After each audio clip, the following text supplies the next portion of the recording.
కర్ణాటకలో మళ్ళీ రిసార్ట్ రాజకీయాలు మొదలయ్యాయి. మొన్నటిదాకా ఒక తంతు నడిచింది. ఇప్పుడు ఎమ్మెల్సీ ఎన్నికలు ఉండడం ద్వారా అక్కడ మళ్ళీ రిసార్ట్ రాజకీయాలు అయితే మొదలుపెట్టారు. అక్కడున్న 7 ఎమ్మెల్సీ స్థానాలకి ఎన్నికలైతే జరుగుతూ ఉన్నాయి. దానిలో భాగంగానే నామినేషన్ల పర్వం కూడా కొనసాగుతూ ఉంది. దానిలో చూసుకున్నట్లయితే ఏదైతే ఎమ్మెల్యేల ద్వారా ఎన్నుకుంటారు కాబట్టి అక్కడున్న ఎమ్మెల్యేలు మరి సంఖ్యాబలం చూసుకున్నట్లయితే కాంగ్రెస్కి అత్యధికంగా, తర్వాత బీజేపీకి కూడా 2 స్థానాలు వచ్చే అవకాశం అయితే కనబడతా ఉన్నాయి. మొత్తం 7 స్థానాలు ఉండగా కాంగ్రెస్ పార్టీకి అధికార బలం చూసుకున్నట్లయితే 5 స్థానాలు వచ్చే అవకాశాలు ఉన్నాయి. అదేవిధంగా బీజేపీకి 2 స్థానాలు వచ్చే అవకాశాలు ఉన్నాయి.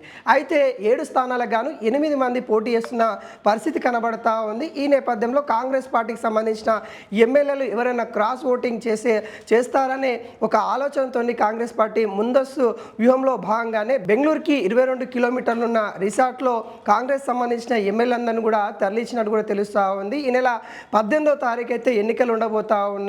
ఈ 2 రోజులు కూడా అక్కడనే ఉండే అవకాశాలు అయితే కనబడతా ఉన్నాయి. ఎవరు కూడా క్రాస్ ఓటింగ్ చేసుకోకుండా కాంగ్రెస్ పార్టీ అయితే ముందస్తు వ్యూహాలు అయితే చేస్తూ ఉంది. ఇప్పుడు చూసుకున్నట్లయితే మొత్తానికి 222 మంది ఎమ్మెల్యేలు అయితే ఉన్నారు. 2 స్థానాలుగా పెండింగ్లో ఉన్న నేపథ్యం కనబడతా ఉంది. ఈ 222 స్థానాలకి ఒక్క స్థానం గెలవాలి అంటే దాదాపుగా 28 ఓట్లు అయితే ఒక్క అభ్యర్థికి అయితే అవసరం ఉండగా అక్కడ కాంగ్రెస్ పార్టీకి 5 స్థానాలు అయితే కన్ఫర్మ్ అయిపోతూ ఉన్నాయి. అట్లనే బీజేపీ పార్టీకి కూడా 2 స్థానాలు అయితే మరి కన్ఫర్మ్ అవుతా ఉంది. అక్కడ ఇంకొక అభ్యర్థి కూడా నిలబడడం వల్ల వాళ్ళందరినీ కూడా రిసార్ట్లకు అయితే తీసుకెళ్లిన పరిస్థితి కూడా చూస్తూ ఉన్నాము. మొన్న కూడా ఏదైతే డీకే శివకుమార్ ప్రమాణ స్వీకరణ తర్వాత కూడా అక్కడ క్యాబినెట్లో మంత్రులు కూడా కొంత అసంతృప్తితో ఉన్నారనే వాదనలు కూడా బలంగా వినిపించాయి. క్యాబినెట్ మినిస్టర్ కూడా రాజీనామా చేసి కూడా అంటే వాళ్ళకి ఇచ్చిన శాఖలు వాళ్ళు సంతృప్తిగా లేకపోవడం వల్ల వాళ్ళు రాజీనామా చేసిన నేపథ్యం కూడా చూసాం.